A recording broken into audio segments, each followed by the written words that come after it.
Handle bar ഞാൻ വീണ്ടും change ചെയ്തു. അതിന് മെയിൻ റീസൺ ഞാൻ ലാസ്റ്റ് വീഡിയോയിൽ പറഞ്ഞിരുന്നു.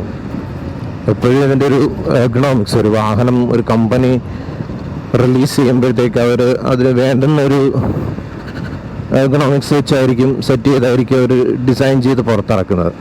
പിന്നെ നമ്മൾ അതിന് എന്ത് ആൾട്രേഷൻസ്, എന്ത് ടൈപ്പ് ഓഫ് കസ്റ്റമൈസേഷൻ നമ്മളതിൽ ചെയ്താലും അവർ ചെയ്തിരിക്കുന്ന ഒരു എൻജിനീയറിങ് പോലെ നമുക്ക്, അല്ലെങ്കിൽ അതത്രയും നമ്മൾ പെർഫെക്റ്റ് ആയിട്ട് അതിൻ്റെ ഒരു റൈഡിങ് ട്രയാങ്കിളൊക്കെ മനസ്സിലാക്കി നമ്മൾ ചേഞ്ചസ് വരുത്തണം. So that's not easy.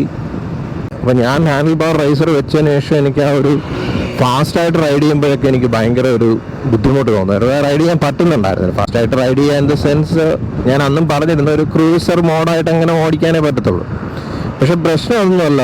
ആ ക്രൂസർ മോഡിലാണെങ്കിൽ നമുക്ക് അത്യാവശ്യത്തിന് സ്പീഡ് എടുത്ത് എവിടെയെങ്കിലും സ്പീഡിൽ പോകേണ്ടി വരുന്ന ഒരു അവസരത്തിൽ നമുക്ക് ബാക്കിൽ പില്ലിയനെ എടുത്തിക്കൊണ്ട് ഒരു ഡിസ്കംഫർട്ടാണത്. പക്ഷെ നമുക്കൊരു എന്തോ ഒരു റൈഡിങ്ങിൻ്റെ ഒരു സുഖം കിട്ടത്തില്ല. അതാണ് ആ ഒരു റൈഡിങ് ട്രയാങ്കിളും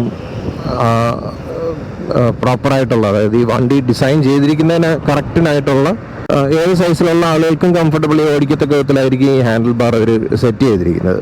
പിന്നെ പോരെങ്കിൽ കുറച്ചും കൂടെ വൈഡായിട്ടാണ് ഈ ഹാൻഡിൽ ബാർ ഉള്ളത്. അപ്പോൾ അത് ഒക്കെ വെച്ചിട്ടായിരിക്കാം എനിക്കെന്തോ ഒരു കുറേ ഓടിച്ച് വന്നപ്പോഴത്തേക്ക് ഇരിക്കാൻ അപ്രൈറ്റ് പൊസിഷൻ കിട്ടുന്നുണ്ട്. പക്ഷേ അപ്രൈറ്റ് പൊസിഷൻ വന്നാൽ പോലും ആ സീറ്റിൻ്റെ ഒക്കെ ഡിസൈൻ വെച്ചിട്ട് ആ ഒരു സസ്പെൻഷൻ്റെ ഒരു പ്രോപ്പർ സസ്പെൻഷൻ അതിൻ്റെ ഒരു വർക്കിംഗ് കിട്ടുന്നുണ്ടായിരുന്നില്ല. അപ്പോൾ അതും ഒരു ഡിസ്കംഫർട്ട് ഉണ്ടാക്കുന്നുണ്ടായിരുന്നു.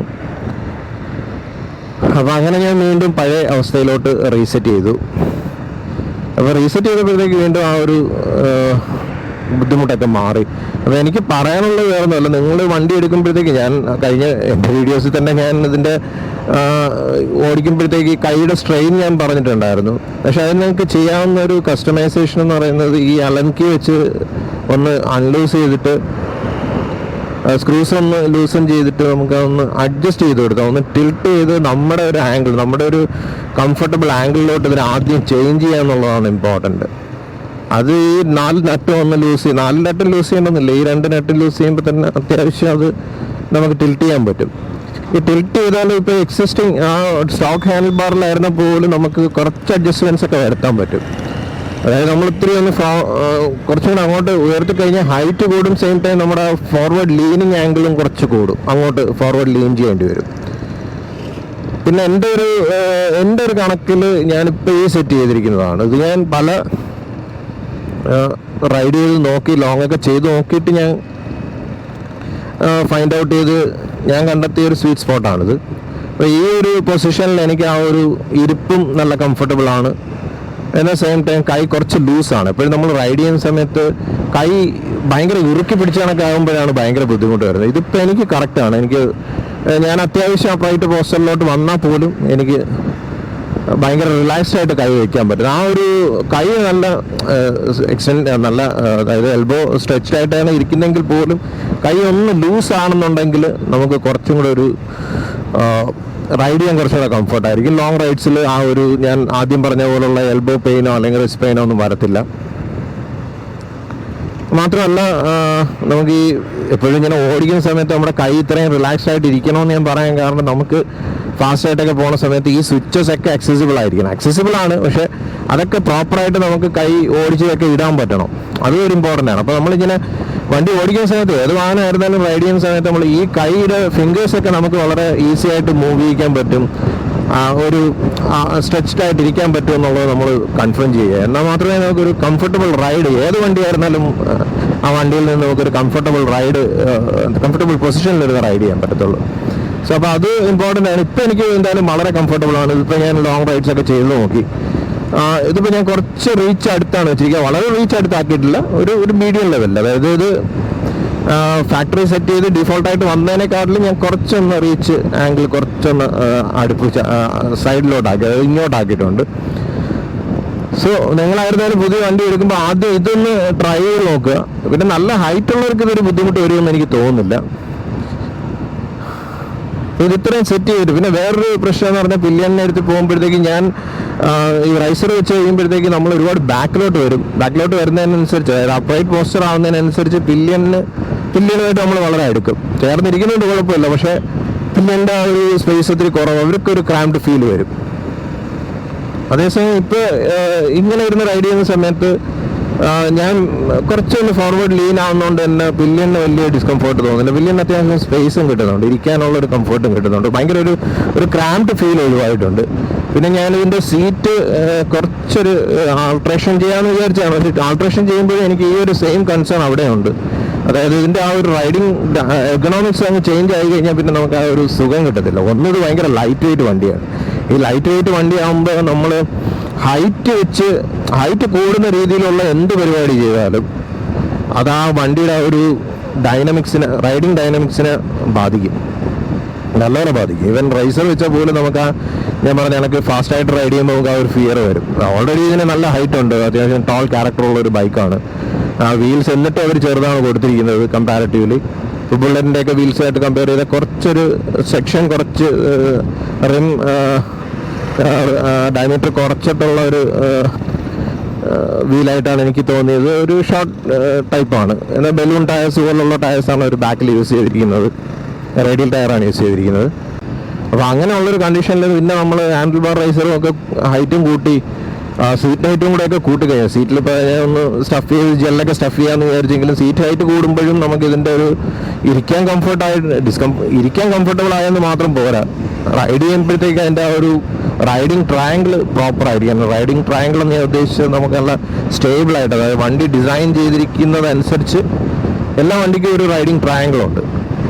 അപ്പോൾ ആ ഒരു റൈഡിങ് ട്രയാങ്കിൾ നമ്മൾ കറക്റ്റിൻ്റെ ഇരുന്ന് പോയാൽ വേണം. സെയിം ടൈം എന്നാലേ നമുക്ക് ആ ഒരു റൈഡിങ്ങിൻ്റെ ഒരു സുഖം കിട്ടത്തുള്ളൂ. എന്നാൽ സെയിം ടൈം നമുക്ക് വലിയ സ്ട്രെയിൻ വരാനും പാടില്ല. ഇപ്പോൾ എനിക്ക് കൈയൊന്നും അങ്ങനെ കഴിക്കുന്നൊന്നുമില്ല. ഒരു ചെറിയൊരു ലോങ് സ്ട്രെച്ചിൽ ഫീൽ ചെയ്യും. എങ്കിലും അത് ഇടയ്ക്കിടയ്ക്ക് നമുക്ക് നീസാക്കി ഇങ്ങനെയൊക്കെ ഇരുന്ന് ഓടിക്കാം. ഒന്ന് കൈസ് ചെയ്ത് കൊടുക്കുമ്പോൾ തന്നെ നമുക്ക് ആ ഒരു സ്ട്രെയിൻ ഒന്ന് കുറഞ്ഞു കിട്ടും. ഇതുപോലെയൊക്കെ എടുത്തു പോകാനാണ് മെയിനായിട്ട്. നമുക്ക് ഇത് ഭയങ്കര സൈസ് വീൽ ബേസ് കുറവായതുകൊണ്ട് തന്നെ നമുക്ക് വളരെ കുറച്ച് കുഞ്ഞു കുഞ്ഞു സ്ഥലങ്ങളിലൂടെയൊക്കെ നമുക്ക് എടുത്തെടുത്ത് പോകാൻ പറ്റും.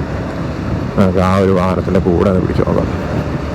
അപ്പോൾ ഇതൊക്കെ നമുക്ക് ആ ഒരു ഹാൻഡിൽ ബാർ റൈസർ വെച്ച് കഴിഞ്ഞാൽ ഇത്രയും ഒരു നെറ്റിയായിട്ട് അല്ലെങ്കിൽ ആ ഒരു ഷോർട്ട് സ്പേസിലൊക്കെ എടുത്ത് പോകാനൊക്കെ ഒരു ഡിസ്കംഫോർട്ട് എനിക്ക് ഫീൽ ചെയ്തു. അപ്പോൾ അതുകൊണ്ടാണ് ഞാൻ ആ ഒരു പഴയ എർഗണോമിക്സിലോട്ട് വീണ്ടും റീസെറ്റ് ചെയ്തത്. ഫ്രണ്ട് ബ്രേക്കും കൂടെ ആകുമ്പോഴത്തേക്ക് ഫ്രണ്ട് ബ്രേക്ക് നല്ല ബൈറ്റാണ്. ബട്ട് ബാക്ക് ബ്രേക്ക് കുറച്ച് സ്പോഞ്ചി അല്ല, ഒരു പ്രോഗ്രസീവ് ആയിട്ടുള്ളൊരു ബ്രേക്കിംഗ് ആണ്. പെട്ടെന്ന് കയറി ആക്കാതിരിക്കാൻ വേണ്ടിയിട്ട് ബിഗിനേഴ്സിന് വേണ്ടി അങ്ങനെ സെറ്റ് ചെയ്തിരിക്കുന്നതായിരിക്കാം.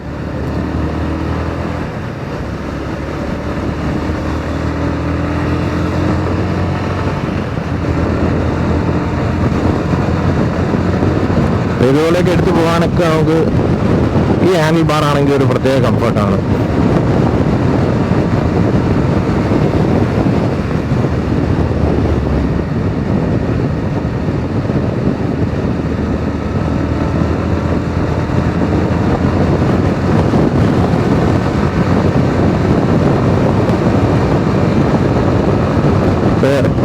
സിക്സ് സ്പീഡിലാണ്, VVA കിക്ക് ആക്കിയിട്ടില്ല. പിന്നെ നമ്മൾ ഫാസ്റ്റായിട്ട് പോകുമ്പോൾ ഈ വണ്ടിയുടെ പ്രത്യേകിച്ച് സോളോ റൈഡിലാണെന്നുണ്ടെങ്കിൽ നല്ല വിൻഡ് ബ്ലാസ്റ്റ് ഉണ്ട്. വിൻഡ് ബ്ലാസ്റ്റ് എന്ന് പറഞ്ഞാൽ ഒരു ഒന്നൊന്നര വിൻഡ് ബ്ലാസ്റ്റ് ആണ്. നമ്മൾ അത് സമയത്ത് നമ്മളൊന്ന് ഫോർവേഡായിട്ട് സ്ട്രെച്ച് ചെയ്തിരുന്നാൽ, ഫോർവേഡ് ലീൻ ചെയ്ത് ഒരു സ്പോട്ട് റൈഡിങ് പൊസിഷൻ നമ്മൾ കണ്ടെത്തി കഴിഞ്ഞാൽ കുറച്ചും കൂടെ ആ ഒരു എയറിനെ സ്ട്രീം ലൈൻ ചെയ്ത് കണക്ക് നമുക്ക് കയറി പോകാൻ പറ്റും. പക്ഷേ എന്നാൽ പോലും ഇറ്റ്സ് റിസ്കി.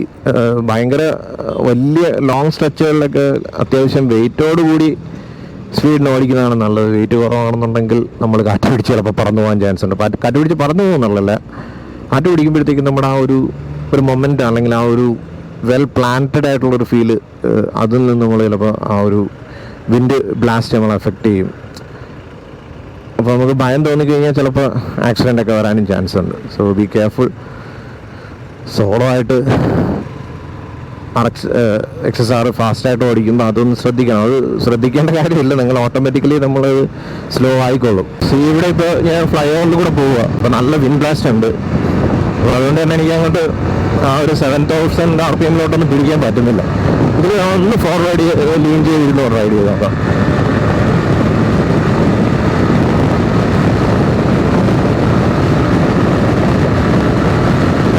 കിക്കായിട്ടുണ്ട്.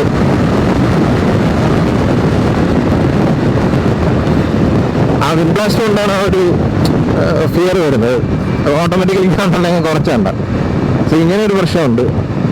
ഇതിപ്പോൾ ഞാൻ സോളോ ആണ്, സോളോ റൈഡിൽ അങ്ങനെ ഒരു പ്രോബ്ലം ഉണ്ട്. ഇപ്പൊ ഇത് ഫ്ലൈ ഓവേഴ്സിലാണ് വലിയ പ്രശ്നം. അതേസമയം അല്ലാതെയുള്ള റോഡ്സിൽ ചിലപ്പോൾ ഇത്രയും ബുദ്ധിമുട്ട് വരത്തില്ല. എൻ്റെ വീഡിയോ കണ്ടിട്ട് പലരും ഹാൻഡിൽ ബാർ റൈസറൊക്കെ വാങ്ങിച്ചതെന്ന് സംശയമുണ്ട്. So sorry. റൈസർ ചിലർക്കൊക്കെ അത് വളരെ വെരി കംഫർട്ടബിൾ ആയിരിക്കും, പ്രത്യേകിച്ച് ഷോർട്ട് ഹൈറ്റ് ആയിട്ടുള്ളവർക്ക്. അതും ഒരു സ്ലോ സ്പീഡിലൊക്കെ ക്രൂസ് ചെയ്യുന്നവർക്കൊക്കെ റൈസർ കൊള്ളാം, നല്ലതാണ്. അത് സിംഗിൾ സോളോ റൈഡൊക്കെ ചെയ്യുന്നവർക്കായിരുന്നാലും നല്ലതാണ്. പക്ഷേ ഇപ്പം ഞാൻ ഫേസ് ചെയ്യുന്ന ഒരു കംഫർട്ട് അത് വെച്ച് കഴിഞ്ഞാൽ കിട്ടത്തില്ല. ഇപ്പം കിട്ടുന്ന ഈ ഒരു റൈഡിങ് കംഫർട്ട് റൈസർ വെച്ചാൽ കിട്ടുന്നില്ല. അതുകൊണ്ടാണ് ഞാനത് മാറ്റിയത്. പക്ഷേ എനിക്ക് ആദ്യം അത് മെയിനായിട്ട് ഒരു വണ്ടി എടുത്ത് ഞാനിത് പറഞ്ഞ കണക്ക് ആദ്യം നമ്മൾ ആ ഹാൻഡിൽ ബാർ സ്റ്റോക്ക് കണ്ടീഷനിൽ തന്നെ ചെറുതായിട്ടൊന്ന് അങ്ങോട്ടും ഇങ്ങോട്ടും ഫോർവേഡ് ആൻഡ് ബാക്ക് ഒന്ന് അലൈൻ ചെയ്ത് നോക്കുക, എന്നിട്ട് റൈഡ് ചെയ്ത് നോക്കുക.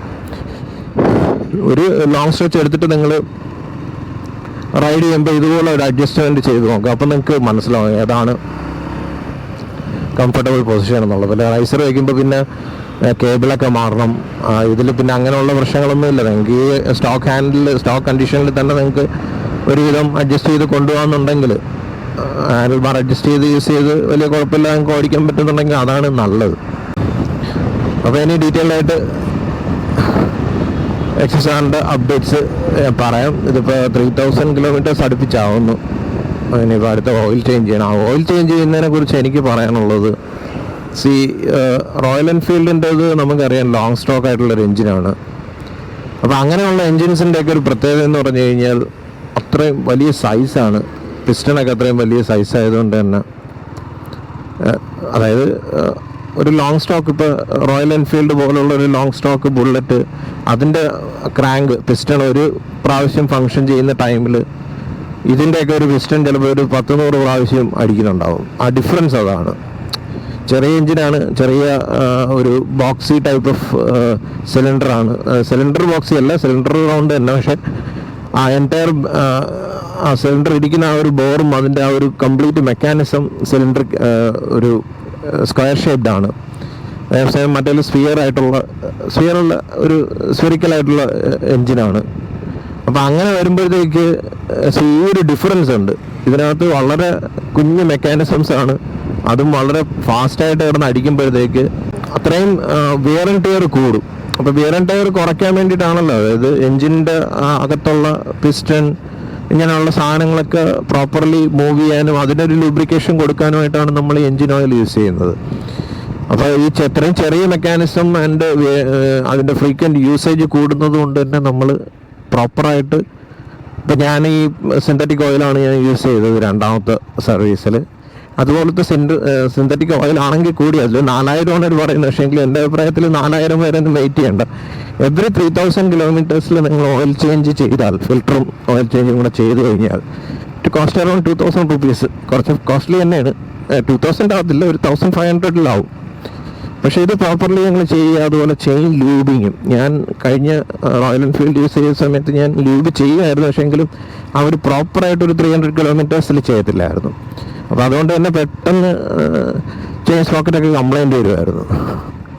അപ്പോൾ അതുമൊക്കെ പ്രോപ്പർലി നിങ്ങൾ മാനേജ് ചെയ്യുക. ഒരു 300 കിലോമീറ്റേഴ്സിൽ നിങ്ങൾ ചെയിനൊക്കെ ഒന്ന് ക്ലീൻ ചെയ്ത് ലൂബൊക്കെ ചെയ്യുമെന്നുണ്ടെങ്കിൽ വലിയ ബുദ്ധിമുട്ടൊന്നും ഇല്ലാതെ നിങ്ങൾക്ക്, വലിയ ബുദ്ധിമുട്ട് ഇൻ ദ സെൻസ് വലിയൊരു കോസ്റ്റൊന്നും ഇല്ലാതെ നമുക്ക് മാനേജ് ചെയ്ത് റോയൽ എൻഫീൽഡൊക്കെ യൂസ് ചെയ്യാം. അപ്പോൾ ഈ ഒരു വാഹനത്തിനും അങ്ങനെ തന്നെയാണ്.